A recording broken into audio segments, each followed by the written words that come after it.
পাঞ্জাবি অভিনেত্রী সোনাম বাজওয়া একসময় বলিউডের বেশ কয়েকটি ছবির প্রস্তাব ফিরিয়ে দিয়েছিলেন, কারণ সেই ছবিগুলোতে অনস্ক্রিন চুম্বন দৃশ্য ছিল। সম্প্রতি বর্ডার 2-এ দিলজিৎ দোসাঞ্জের বিপরীতে অভিনয় করে আলোচনায় আসে এই অভিনেত্রী। এক সাক্ষাৎকারে সোনাম জানান, পাঞ্জাবের দর্শক ঘনিষ্ঠ দৃশ্যে অভিনয় করার বিষয়টি কিভাবে নেবেন সেটি ভেবেই আমি কয়েকটা বলিউড ছবি ফিরিয়ে দিয়েছিলাম। এখানে তো পরিবার নিয়ে সবাই ছবি দেখে, তাই আমি চুম্বন দৃশ্যে অভিনয় করতে খুব ভয় পেতাম।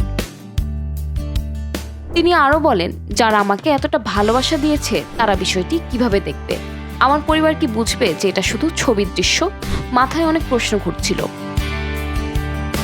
তবে পরে সেই সিদ্ধান্ত নিয়ে আফসোসও হয়েছে সোনামের। তিনি বলেন, কয়েক বছর আগে মা বাবার সঙ্গে এ নিয়ে কথা বলি, তারা বিষয়টি অনেক সহজভাবে নিয়েছে। আমি খুব অবাক হয়েছিলাম। মা বাবা বললেন, এটা কোনো বিষয় নয়, ছবির জন্য হলে কোনো সমস্যা নেই।